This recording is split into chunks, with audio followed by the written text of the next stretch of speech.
I just need to feel like I'm not just a lemming. For me, as long as it's about true artistry and people are really into their music and we can speak that same common language, then it's a fantastic thing. Start wearing purple, wearing purple. Start wearing purple for me now. All your sanity and wits, they will all vanish, I promise.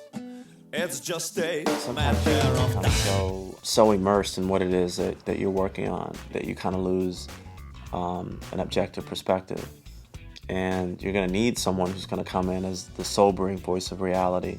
Yeah, you might be attached to it, and yet, yeah, you may have slaved over this, but the goods aren't here, just not here in the hits, you know what I mean? And that's really kind of frankly what my job is to be that person, be that individual who's going to come in and be that voice. The artists that were popular on a mainstream level at the time really kind of caught my eye at first. Like Prince to Def Leppard to Michael Jackson, obviously. Started further doing my homework, digging back through my parents' records, Coltrane and the Miles Davis, Sarah Vaughan and Ella Fitzgerald, and marveling at those artists, really. I mean, they're not a whole lot that are like them left right now at this point, 13, 14, I was hanging out with Snoop, and I remember Tupac, and I remember Biggie coming into town, and it was amazing. I have so many memories from that.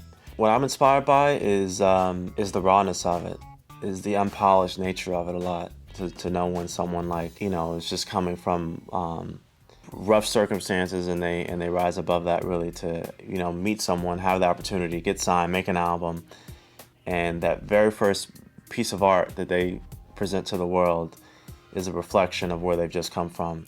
That's inspiring. Started to get a little bit into radio, and I was like a fanatic and won a bunch of contests and things like that. So they knew who I was, and when at a certain point it was like, okay, we know who you are, and you win all the time. Like, you should really come down here and maybe see if this is something that you want to do.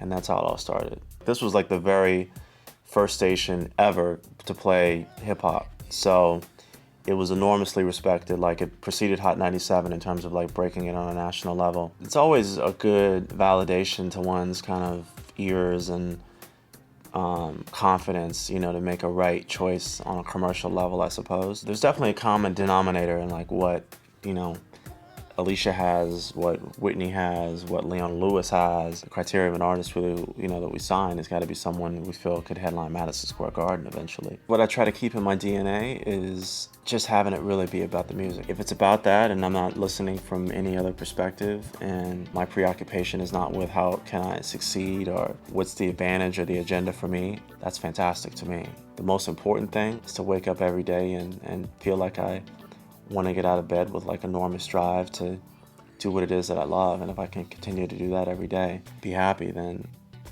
it'll all fall into place somehow.